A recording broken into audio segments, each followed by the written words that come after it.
Shalom uvracha erev tov b'shem Hashem na'aseh ve'natzliach shenizke lagdil Torah ladira. On est ce soir le mardi 27 du mois de juillet et déjà le Yutet du mois de Av, une idée qu'on prendra de la paracha de Ekev Be'ezrat Hashem. Je suis racheté par Binyamin Kalfa pour une grande refouach shlema, achlama mira hatzlacha, beaucoup de mazal, beaucoup de joie et de bonheur. Sa chère épouse Sarah Bat Daniela, à qui on souhaite tous les bonheurs du monde, que le mérite de cette étude Yavila Be'ezrat Hashem, Osher Deshenim Veranim Iyu, refouach shlema pour tous les malades d'Israël, Bichlala Moratimi, Sarah Taleb Bat Efrat Miriam Viat Bat Esther, Chaya Ruchama Esther Bat Rivka, בכל חול ישראל ולאלף אלפי הבדלים, לעילוי נשמת השם הטוב, רוח השם תנחנו, ג'ורג' בן אליהו שמחה. טוב. Rashi Akadosh nous parle dans cette paracha d'une réflexion qu'on a déjà étudiée dans d'autres shiurim à propos des trois premiers mots de la paracha, Ve'aya Ekev Tishmeun, et il fut ou il sera, comme tu le voudras, Ekev, en fin de compte, Tishmeun, vous l'entendrez. Donc on peut le traduire de plusieurs façons. L'une des traductions la plus connue, c'est en fin de compte, vous ferez ce que je vous dis. Ve'aya Ekev Tishmeun. En fin de compte, vous allez faire ce que je vais vous demander. Mais si je reste dans le pshat, le mot Ve'aya est relié à la joie, comme on l'expliquait dans Megillah. En Ve'aya et la Leshon Simcha. Quand on dit le mot Ve'aya et il sera, c'est un signe de joie. Ekev, en hébreu, c'est le talon. Tishmeun, vous l'entendrez. Rashi, comme vous le savez, nous dit, ce sont les mitzvot qui sont reliés à notre talon, c'est-à-dire que l'on place au plus bas de la hiérarchie des mitzvot, pensant que ce sont des mitzvot pas très importantes. Ou alors peut-être des mitzvot qui sont tellement pratiquées de façon naturelle et répétitive qu'on ne fait pas attention à ces mitzvot-là. C'est-à-dire, dans le livre, par Peraot la Torah, Chazal explique là-bas, qu'il y a une mitzvah, dans le Tachles des choses, qui est d'une dimension tellement importante dans le ciel, et qui pour nous est inexistante. Quelle serait la mitzvah qui serait reliée Ve'aya Ekev Tishmeun? Quel pas que l'on pourrait faire serait tellement entendu dans le ciel, et qui représenterait une joie intense, Ve'aya, qui veut dire la joie, le fait de marcher en Israël. Quand tu marches en Israël, quand tu poses ton talon sur la terre d'Israël, tu marches. Tu vas au travail, tu vas à la maison, tu vas au mikvé, tu vas à la synagogue.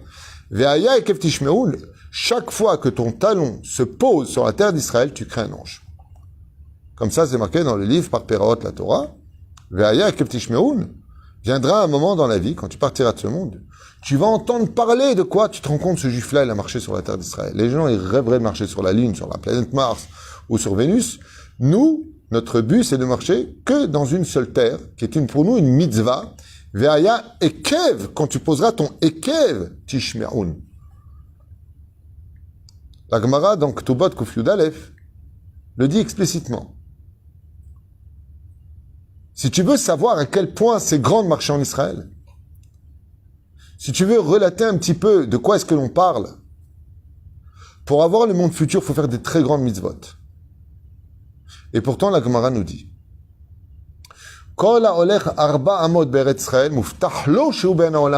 tout celui qui fait 4 pas, donc celui qui pose 4 fois son talon en Eretz Israël, tu peux être certain qu'il a le monde futur. Waouh! Donc on s'étendra maintenant assez facile, pas pour comprendre que celui qui va en Israël, la vie elle est dure. Parce que comme cette terre te promet le Olam Haba, automatiquement il va falloir que chaque fois que tu fais une bêtise, tu le payes cher. Donc pourquoi? Pour te rendre quitte. Et que quand tu viendras Bezrat Hashem de l'autre côté, Bezrat Hashem, tu pourras rejoindre ton Olam Haba. Et si tu as encore des choses à régler parce que tu as été quelqu'un qui a fait du mal sur cette terre contre la Torah et autres, alors tu vas payer par le kafakela, par toutes sortes entre le ciel et la terre. Mais sauf kol sauf, en fin de compte, Ve'aya Ekev Tishmeun, comme le dit la Gemara à Kuf Yud Amud Bet, donc Tubot, en bas, que la terre d'Eretz Israël est capable de faire la kapara des fautes de l'homme Beshogeg. C'est-à-dire que même Kol HaKavur Be'Eretz Israël Keilu Kavur Tachat HaMizbeach, tout celui qui est enterré en Israël, la terre d'Eretz Israël, quand elle est sur lui, est capable d'être comme un Mizbeach qui fait la kapara. Elle lui répare ses fautes. comme une maman qui prend son fils, qui le console de ses larmes parce qu'il a mal. D'où l'importance de Béhémet comprendre, même quand on vient malheureusement en tant que touriste, parce qu'on n'a pas encore le mérite de faire la Aliyah, quand tu poses tes pieds en Eretz Israël, Dash, Kavav. Pour nous, je marche, tu vois pas, je marche en Israël, je marche à Paris, pour moi c'est pareil. Hein? Il dit non, marcher à Paris, il n'y a aucune mitzvah. Sauf si, quand tu marches à Paris, à New York, à Hong Kong ou ailleurs, c'est pour aller faire une mitzvah. Par exemple, les Beth Knesset. Chaque pas que tu fais pour aller à une synagogue, si c'est pour une mitzvah, tu fais un pas. Mais ce pas-là, il n'est pas aussi important que marcher en Israël. Stam marcher en Israël. Qu'est-ce que tu fais? Je marche. Stam. Stam. Je marche pas pour faire une avéra. Il va d'utiliser les pas et la terre terrestre pour une avéra. Ça, par contre, tu vas payer très cher. Le pas, il va se retourner contre toi. Et là, tu n'auras pas. Mais par contre, un jour, quelqu'un, je lui ai dit ça il n'y a pas tellement longtemps, il m'a dit Stam, quand tu fais rien, tu fais une mitzvah. Je dis pourquoi dans la souka? Stam, tu es juste assis dans une souka. Chaque seconde que tu respires là-bas, tu crées un ange. Il m'a dit ah oui, c'est vrai. Je dis c'est pareil en Israël. Quand tu respires en Eretz Israël, quand tu marches sur la terre d'Eretz Israël, Stam, tu marches, fais un peu de marche. D'accord? Rabbi Nachman l'enseigne lui-même. Il dit que quand il est arrivé en Israël pendant 6 mois, sa plus grande passion a été de marcher sur la terre d'Israël. Quand Abraham Avinu est venu, pour rendre la terre d'Israël sainte, il a marché partout, du nord au sud, de l'est à l'ouest. Il n'a pas couru Israël. Il y a une grande mitzvah de marcher en Israël. Et nous, qu'est-ce qu'on fait? Par exemple, on sort maintenant du Beth Midrash. D'accord? Bon, on va pas faire attention, on va prendre une cortinette pour aller à la maison. Dommage, on va donner notre mitzvah à des roues. Prends la voiture. Chazal, par exemple, je donne un exemple concret. Si j'ai une synagogue qui est juste à côté de chez moi, et j'en ai une qu'au bout de la rue, je vais à laquelle? Celle qui est à côté de chez moi ou celle qu'au bout de la rue? Hein? Celle qui est à côté de chez moi. Non, réponse, celle qu'au bout de la rue. Ah, pour faire plus de pas. Pour faire plus de pas. Exactement. Ça veut dire que la Torah nous dit, allez à la synagogue le plus vite possible, c'est une grande mitzvah. Mais n'oublie pas que de faire des pas pour y aller. Vaya Ekev, ton talon, Tishmeroun, vous allez voir à la fin des temps combien Akadosh Baruch Hu va nous réserver de salaire incommensurable pour le nombre de pas qu'on aura fait sur la terre d'Israël. Kama chashuv. Kal vachomer de kal vachomer, si c'est pour des mitzvot. C'est-à-dire que quelqu'un qui part pour faire une mitzvah, Rabbi Moshe me disait toujours, quand tu vas chez un tzaddik, ne mets pas ta voiture devant le kever, sauf si la personne est handicapée ou qu'elle ne peut pas. Mais il y a une mitzvah qui va réveiller le tzaddik dans sa tombe de gagner des pas pour y aller. Et c'est pour ça que c'est toujours bizarre, mais quand on va chez un tzaddik, il faut toujours se déplacer à pied. Il y a toujours une keta, un moment où on devra aller. La voiture, elle ne va pas juste devant le kever. Il y a toujours une mitzvah, et c'est pas qu'on va faire. Nous, on ne se rend pas compte sur la voiture, on marche, bah oui, on marche. Tu vas où? Je vais sur la tombe de Amram Ben Diwan, à la Shalom. Par exemple, c'était sa Iloula. Et on va faire quelques pas pour y aller.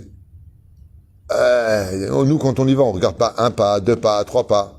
Il dit, c'est exactement de ça dont nous parle la Torah. Deuxième explication que nous avons dans le livre Mariana Shal Torah.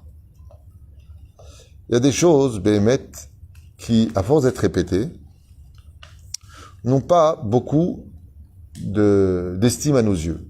On le fait parce qu'on sait qu'il faut le faire. On sait que c'est important de le faire, mais on le fait mal. Pourquoi on le fait mal? Parce qu'on est tellement habitué à le faire qu'on ne met même pas du temps à se préparer à le dire et encore moins à le penser ou encore moins à le vivre. Ce sont les bénédictions quand on mange de la nourriture.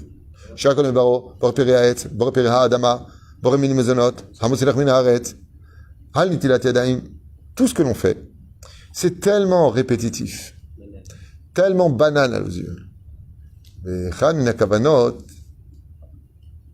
Mitzvot chez Adam, Dash, Ba'akavav. Rachid lui fait attention. Il y a des mitzvot que tu vois comme étant, on a l'habitude de les faire, on connaît.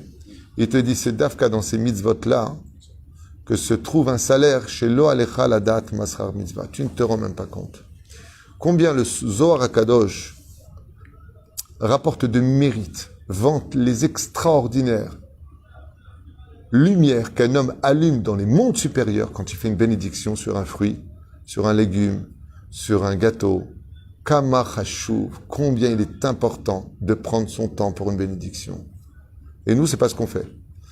Chérie, je te fais des pâtes ou tu veux ça? Ouais, donne-moi un peu de pâtes, donne-moi un peu de pâtes. Maisonnote. Maisonnote.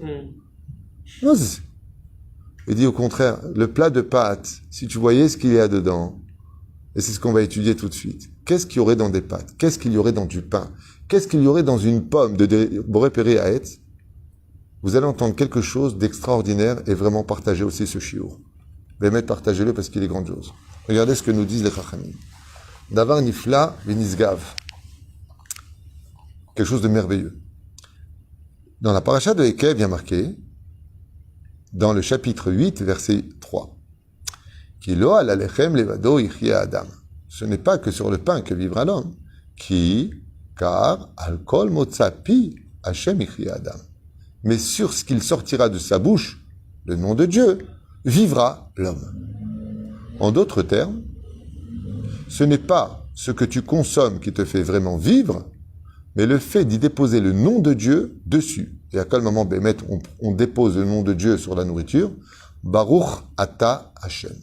Quand tu dis le nom de Dieu, à ce moment-là, tu vas dévoiler quelque chose dans la nourriture qui, sans cela, ne peut pas se dévoiler. Et alors, qu'est-ce que ça veut dire? Je fais une parenthèse avant de vous expliquer ce que nous dit le texte ici. Vous savez c'est quoi de manger de la viande cachère? Quand on tue un animal, comme par exemple un bœuf. L'animal, le bœuf, est composé de matière importante. Mais en lui, comme dans tous les vivants, il a en général des veines dans lesquelles circule le sang qui va irriguer tous les membres de son corps pour qu'il puisse les faire vivre. Le problème, c'est que le sang de l'animal, c'est son âme. C'est le nefesh, qui a d'âme ou un nafesh. Car le sang, c'est l'âme. Et étant donné que c'est une âme animale, nous avons l'interdit dans la Torah de consommer l'âme animale, de peur que cette âme animale s'introduise dans l'âme de l'homme et nourrisse l'homme pour le rendre animal. Donc, qu'est-ce qu'on va faire? Épurer le sang, ça s'appelle cachériser la viande. Qu'est-ce que c'est une viande cachère?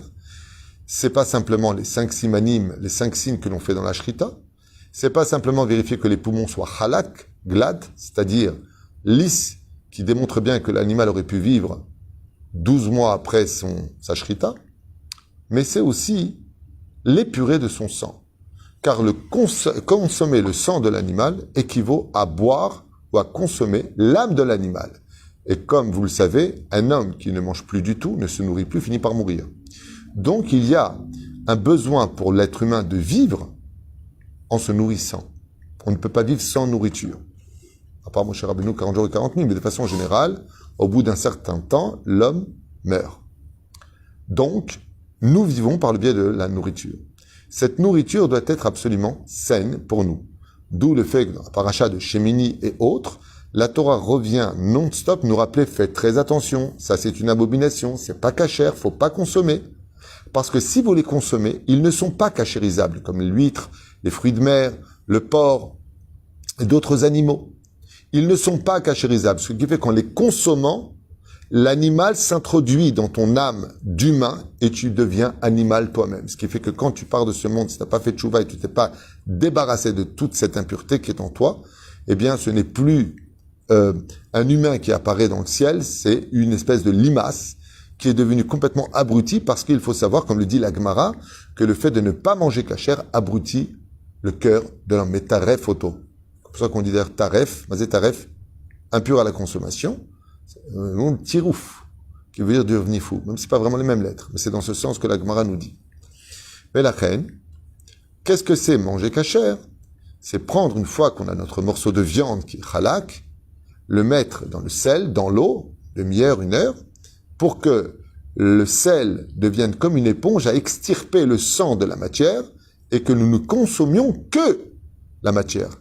À ce moment-là, elle devient cachère. Ça veut dire valable pour le juif. Uniquement à ce moment-là. Le chidouche est que, normalement, la cachérisation de la viande n'existe que pour la viande. Elle n'existe pas pour un fruit. Détrompez-vous. Elle existe pour le fruit, pour qu'il devienne cachère. Prenons le cas d'une pomme, d'une poire, d'une orange, de ce que vous voulez. Regardez ce qu'écrivent les Chachamim. בעצם קשה להבין איך יכולה נשמה שכל עוצמה אינה אלא רוחנית להיות ניזונה ממאכל חומרי. Il dit, il est très difficile de comprendre ce verset, car ce n'est pas que sur le pain que l'homme vivra, si ce n'est que le nom de Dieu qui le mettra sur la nourriture. Il dit, mais la neshama, elle est spirituelle, elle ne demande pas cette nourriture matérielle. Mais n'oublions pas que dans l'homme, il y a, dans la matière de l'homme, un niveau d'âme qui s'appelle aussi le nefesh. Et donc, on a besoin de vivre, selon ce principe. Et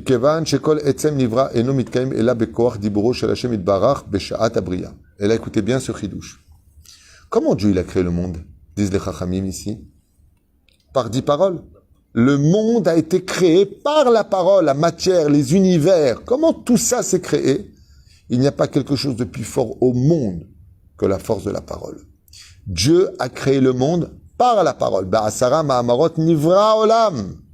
Par les 10 paroles, le monde a été créé. Vayomer Elokim, Vayomer Elokim. Dieu a dit, Dieu a dit. Are oto koach shel hadibur haEloki. Ah, tamun betoch ha'ma'achal. Quand Dieu il a créé la nature, quand Dieu il a créé la nourriture, il l'a créé par la parole. Ce qui fait que la parole divine de Dieu lui-même, elle est dans la matière. Je vous ai très étonné de ce que dit le Zohar. Le Zohar, il dit, il y a plus de spiritualité dans le monde d'en bas que dans tous les mondes supérieurs. C'est pas possible. Là, c'est complètement spirituel. Il te dit, oui, c'est vrai. Mais il y a quelque chose d'encore plus caché. Où? Dans le summum de la matière. C'est pour ça que l'Olam Haba, ça se passera sur terre. Résurrection des morts. Et il est où l'Olam Haba? Ici. Où la matière du corps deviendra aussi supérieure que la Neshama. Ça veut dire qu'on ne saura même plus faire la différence entre un corps humain et la Neshama de l'homme. Quand viendra l'Olam Haba. Ce sera où? Ici sur terre. Ou Amazon la Neshama. Et quand on se nourrit, comment se fait-il que notre Neshama à nous, elle se nourrit, elle se délecte comme les plats du Shabbat, toutes les soudot mitzvot que nous faisons? C'est une grande question. Il dit parce que dans chaque création de Dieu, il y a une parole divine qui est là-bas. Comment maintenant moi je vais faire en sorte que cette parole se réveille, puisqu'elle date depuis la création du monde? Quand je fais ma bracha dessus, je fais la résurrection de la parole de Dieu, de la création du monde, dans tout ce qui existe dans le monde matériel. J'achète une nouvelle voiture, chez Hayyanu Baruch Ata Hashem Elokeinu Melech Haolam, chez Hayyanu Vikiyemanu Beigianu Lazemanazé. Fais très attention quand tu prononces ta bracha. Tu fais Triyat Hametim quand tu prononces ta bracha. Ça veut dire que la carotte, quand tu l'as mangée en disant Baruch Ata Hashem Elokeinu Melech Haolam Boré Peri Ha-Adama, cette carotte, pour qu'elle puisse grandir carotte, telle que Dieu l'a créée dans sa création du monde, depuis la création du monde, il faut qu'il y ait une empreinte de Dieu dans la parole de Dieu qui fasse grandir ce fruit. Et c'est ça qui va être ta nourriture en tant que juif. Maintenant, comment moi je peux sortir cette parole et la faire vivre, la faire revenir à la vie par ma bénédiction? Et c'est ce qu'il dit à quel jour? Aya ekev tishmeun. Waouh, si vous saviez combien on va entendre dans le monde d'en haut. Quand un juif fait une bracha, Dieu il dit à tous les gens, chut, on prononce mon nom, on réveille la création que j'ai créée par la parole. Regardez, ils sont à table. Ils vont pas manger comme les non-juifs le feraient. Donne-moi une carotte. Elle est bonne, carotte. Quoi de neuf, docteur? Non. Tu manges une carotte. Baruch ata Hashem Elokeinu melech haolam boré peri ha-adama. Et là, tu peux la consommer. C'est ce qu'il dit. Quand un juif prend un fruit dans les mains et qu'il prononce la bénédiction dessus, mit orerim akochot aruchanim apnimiim shitmunim betoch haperim mikoach hadibur haeloki beshat abriya. Toute la création du monde se réveille dans un tout petit élément qui va rentrer dans sa bouche. Et c'est cette nourriture-là qui va nourrir notre neshama en tant que juif pendant que l'on consomme Bezrat Hashem Itbarach de la nourriture pour notre corps. Ce qui fait qu'un juif qui consomme Hazve Shalom, il se met à table, il est là, oh là là, j'adore, donne-moi un morceau de pain, il prend du pain, il le mange, Hazve Shalom sans bénédiction, mais tu es fou! Non seulement tu vas payer cher parce que d'abord tu voles une nourriture qui ne t'appartient pas dans le sens où tout appartient à Dieu, nous on a pris le monde futur, donc pourquoi tu manges de la matérialité? Non, ça t'appartient si tu fais la bracha, dit la Gemara dans Brachot. Ok, très bien, mais pourquoi tu es fou? D'abord, hormis les mitzvot que tu payes, que tu perds, pourquoi? Combien tu fais d'anges quand tu dis une bénédiction? Baruch ata Hashem Elokeinu melech haolam, 6 mots déjà, 6 anges. Sheakol niya bidvaro. Tu viens de créer 9 anges blancs qui se mettent à chanter devant Dieu. Ve'aya ekev tishmeun, vous allez voir après la mort, quand viendra le moment du Beddin où chaque juif montera dans le ciel, pour quelques secondes d'attention avant de manger, combien de chants, mais c'est quoi tous ces anges, c'est quoi ces anges qui chantent? Il dit, ah, c'est ta bénédiction, ça. Et si vous entendez des anges qui chantent faux, c'est parce que vous avez avalé vos brachot.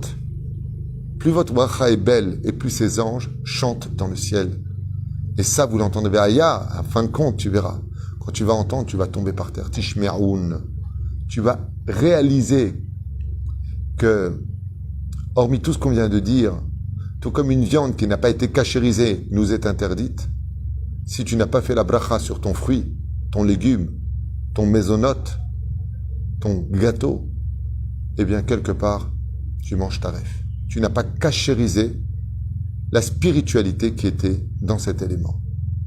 Et ça, ce sont des mitzvot qui pour nous paraissent tellement banales, tellement machinales, tellement journalières, tellement faciles à faire. Allez, hop, donne-moi un truc, chacun le bureau, hop, veaya et kev tishmeun babouche. Ne crois pas que ta bracha, c'était stam une bracha. Tu sais combien de choses ont été créées pour que tu puisses prononcer cette bracha.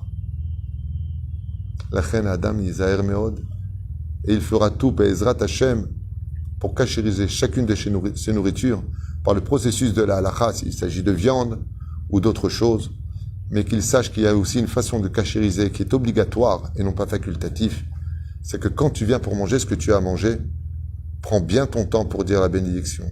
À la limite, il est préférable de manger un peu plus vite et de prendre plus son temps pour la bracha que de se débarrasser d'une bracha pensant que c'est une mitzvah. Bon, c'est pas dramatique, et de prendre beaucoup trop de temps pour l'avoir consommé.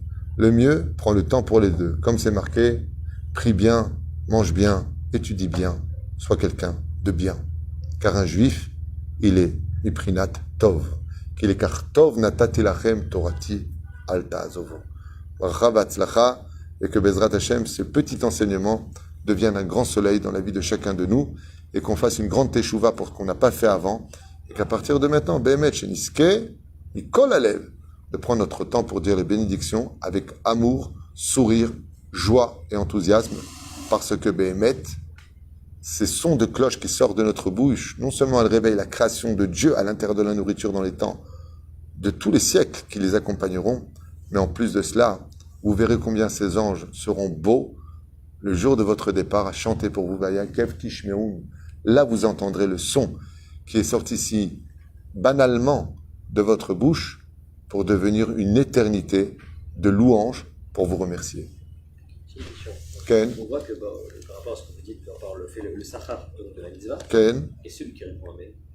Otto Davar. Amen Gematria Malach. Lui, il gagne juste un ange. Mais cet ange-là, il est énorme. Pourquoi? Parce que celui qui dit une bracha, malgré tout, il profite du pourquoi de la bracha. Celui qui a dit Amen ne profite de rien. Donc, il a un ange, mais il est aussi large que les 9 mots de Sheakol Niyabit Baro. D'où l'importance de dire aussi une bracha à voix haute pour que celui qui est en face puisse répondre Amen. Sauf pendant un shiur. Quand il y a un shiur, on ne fait pas élever sa voix car le Talmud Torah Keneget Kulam, l'étude de la Torah est plus importante qu'une bracha. Elle englobe toutes les brachot. Kol tout. Exactement.